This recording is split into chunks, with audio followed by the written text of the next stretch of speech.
it is the chance we have as society, through education, to make sure that all our children get the same chance at life. Irrespective of the community you come from, irrespective of the financial background of your parents, irrespective of the region you come from, the provision of education will give us as a society to provide a chance for all our children to have a good chance at life. It is the reason that I undertook that we will progressively ensure that we eliminate the gap that exists in our teacher-to-student ratio. We must give every child a chance to learn, and we must present them with the best possible opportunity to learn. And it is the reason why the government of Kenya will continue to deploy resources, even when we are constrained by many other factors, economic aspects, climate change issues. But this is the one thing we must always never lose focus, to give all our children a chance to be their best. Let me also say that it is the reason why this year we have improved our budget on matters school feeding, because many children in our informal settlement, in the pastoral areas, fail to go to school because there is no food at home. And sometimes they don't even have the energy to go to school because they haven't eaten something. And it is very important that our children don't lose the chance to go to school because there is a gap of a meal. It is the reason why we are improving our budget. I want to thank members of parliament. When I made the proposal to increase the budget on school feeding from about 1.5 billion to 5.5 billion, parliament approved, knowing very well that these are our children. This year, hopefully, we will improve the number of kids that will benefit from school feeding. If all the counties were to come on board, we would actually take it to 8 million kids who will get a meal in school. But working as national government, we are targeting 4 million. I did ask, and I want to thank the governor of Nairobi for coming through. I did ask that any county government that puts a shilling in school feeding program, we are going to match that shilling with another shilling, so that we can make food accessible to the children who need it to be in school. And you have seen the statistics because we've gone through these numbers. Just by providing a meal in school, the numbers go up by 150%. Clearly indicating that a meal in school is making a difference in not just attendance in school, it also has an effect in school learning outcomes. So this is an exercise we must keep at it. Number two, it is also the reason why we are having a conversation with Parliament. I know there is a debate in Parliament with our members of Parliament on a matching fund for delivery of our junior secondary school classrooms. I want to persuade our members of Parliament that to be able to provide sufficient infrastructure for all our children, we are making resources available as national government to match the National Government Constituency Development Fund, so that we can provide sufficient number of classrooms for all our children to transition from primary school to junior secondary to the next level and on their way to either our TVETs or to our universities. Again, I want to persuade our members of Parliament for us to work together in this space to deliver for the children of Kenya the opportunity for them to learn. And number three, on the same subject of education, when I came to Kasarani, when I came to Roysambu earlier this year, with Governor Sakaja and the MPs from this county, on the school feeding program, it became obvious that there are still too many children in Nairobi who are not going to school because there are no adequate classrooms. 209 schools in Nairobi is actually half the schools I used to have when I was a member of parliament in Eldoret North. Yeah, I used to have close to 130 schools. Now you have, and that is for one constituency. Now you have in Nairobi 200 schools for 17 constituencies with 4.5 million people. There is something fundamentally wrong in the city of Nairobi. And it is the reason why I undertook that we are going to build an extra 5,000 classrooms in Nairobi County. And I'm happy I'm saying this in the presence of the county government and the members of parliament from Nairobi. When I made that commitment, we had already done the budget process. I want to tell the Nairobi County, especially members of parliament and the county government, that in the supplementary that I am sending to parliament this week, probably tomorrow or Monday, I have committed R1 billion for Nairobi County as part of my commitment to start the building of the 3,500 classrooms that I undertook that the national government is going to build in Nairobi County.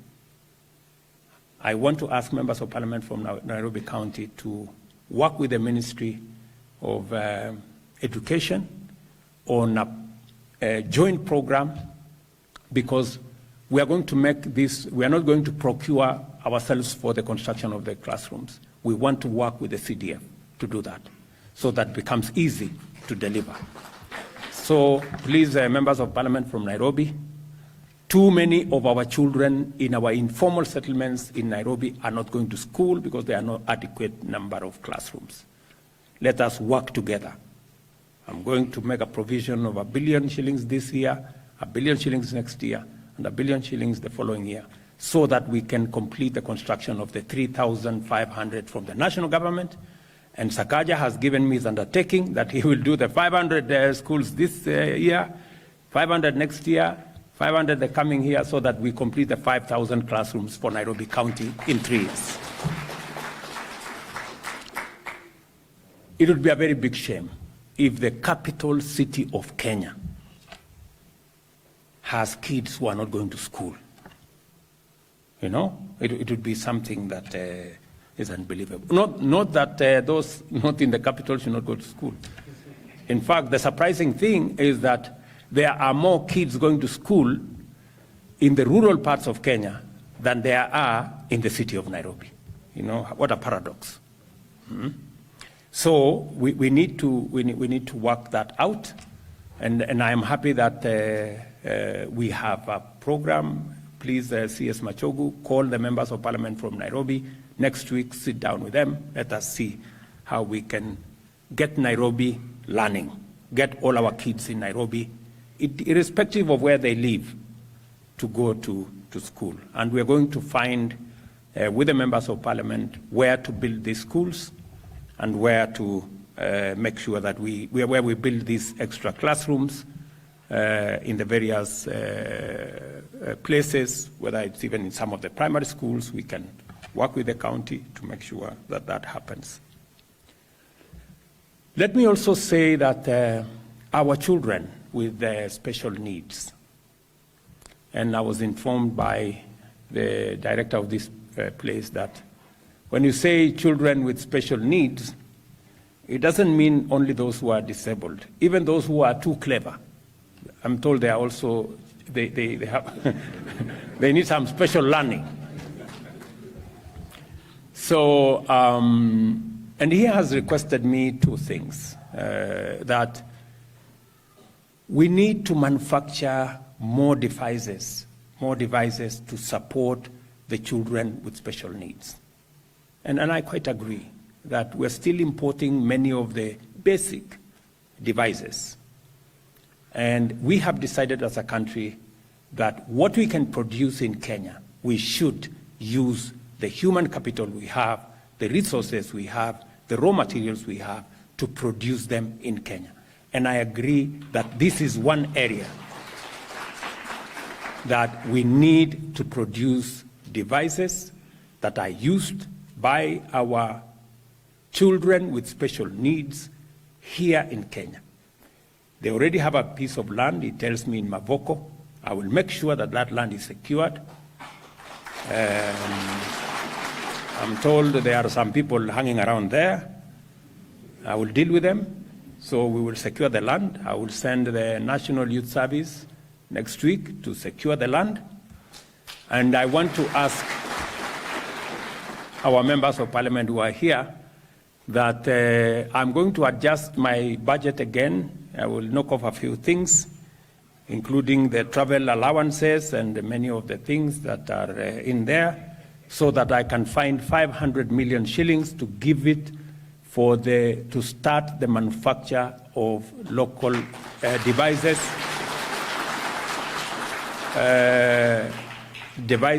that will assist in learning by our children with special needs. So, wabunge kina Mejandong mukubali. Mimi nitaenda nikate budget ya travel, tuweke 500 million ya hii ya wao wanafunzi. Na nitalete bunge kesho. So, mujipange huko. Na mupitishe. Musipopitisha nitawashtaki kwa hawa watu hawa. So, and so prepare yourself. I'm going to instruct the National Youth Service to work with you so that we can put together the facility that will manufacture devices for our children who need them for special learning.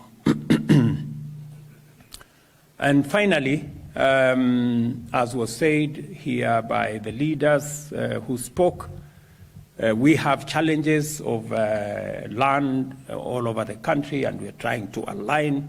We're trying what we must get rid of in the whole of this is impunity. We must get rid of impunity. We cannot allow impunity in Kenya. You know, we all must play by the rules. We are all equal before the law. And so the people who are willing to negotiate, they should negotiate and have a settlement. That is the best way to go about it. But the people who, using impunity, want to bring fake titles, seek entitlement to what is not theirs, that's not acceptable. So for the land that is in this institution, I am told some people have built flats around here on land that does not belong to them. So we are going to agree with them. We need the money to go and do the factory, so tutakata hapo, watulipe pesa. Market value. Sisi tutaenda, labda tuende tutengeneze factory ya kutengeneza devices ya watoto wetu, tutaongezea ile milioni 500 nimesema tutatoa kutoka budget, si namna hiyo. So watu yako Bwana Karauri waambie, sisi hatuna problem, tutawafanyia evaluation, watuletee pesa, waendelee na maisha yao. Ama kama sivyo, mambo tu ni yale.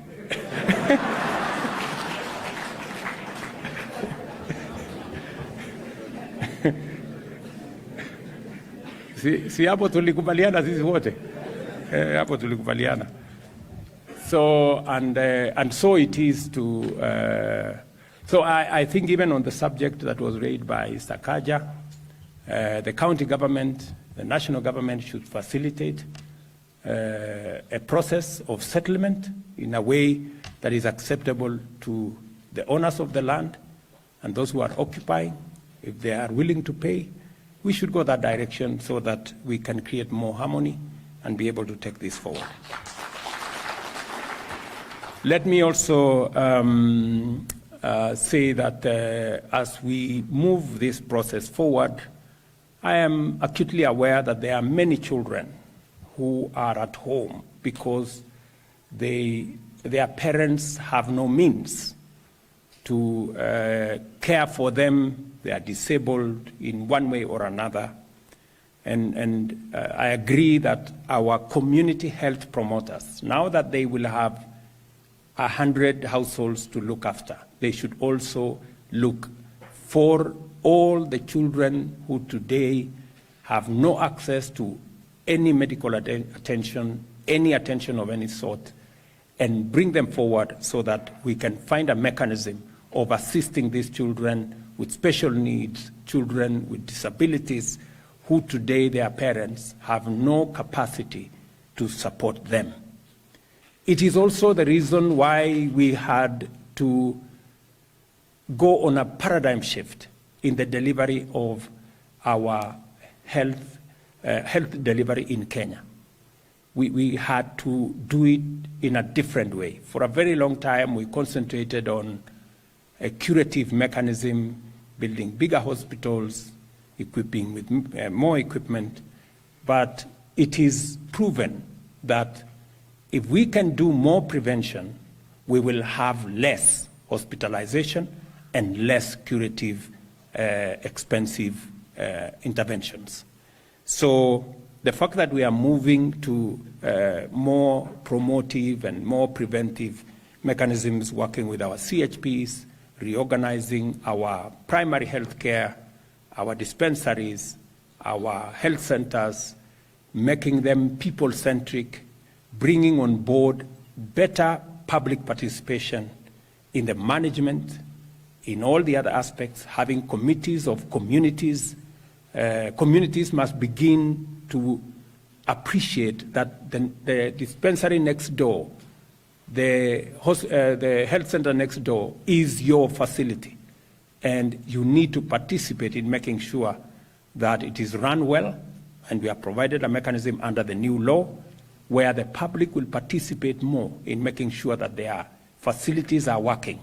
We have also ring-fenced resources for every facility so that it is not used for other things. It is used to make sure that the delivery of service in every facility is much more efficient, is better, is improved, and we will get the public to work around it as we build a healthcare system that leaves nobody behind. It will also eliminate the current problems we have, including the ones Esther was talking about. In hospitals where people go in car bills and nobody knows who is supposed to pay because they don't have the ability to. Going forward, every citizen of Kenya will have a health card, every citizen.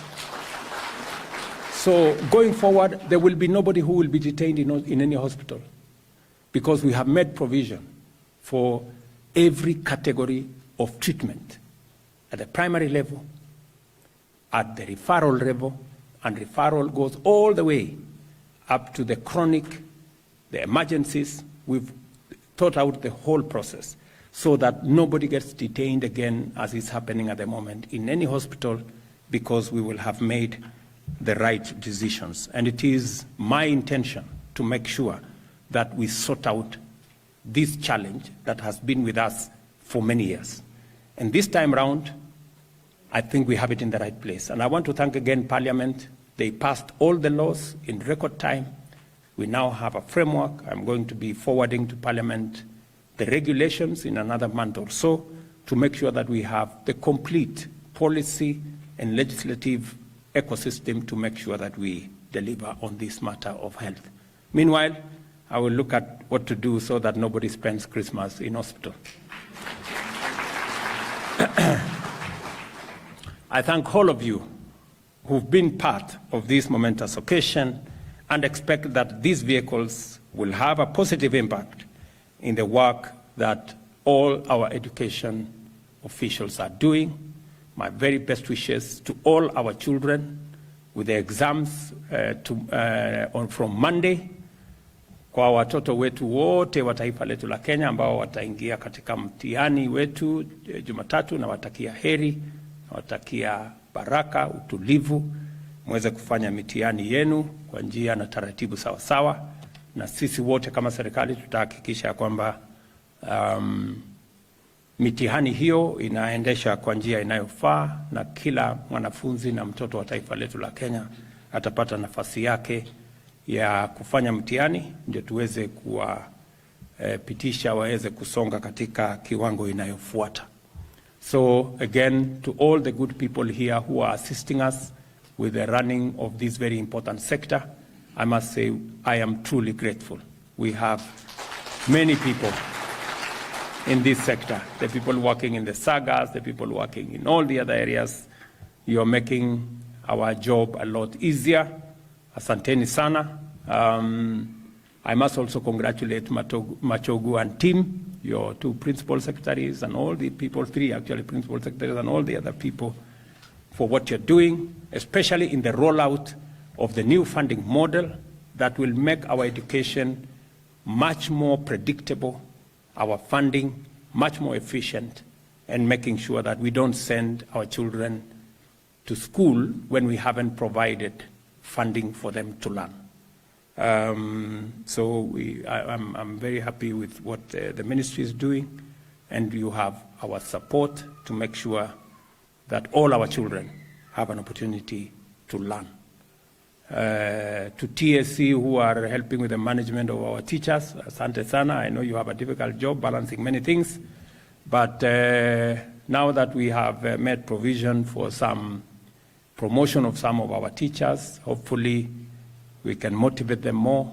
I'm happy again that our teacher training colleges are back, so that we do not have a gap in the number of teachers that are available to train and to teach our children. We will continue to work together within the parameters that are there, and my very best wishes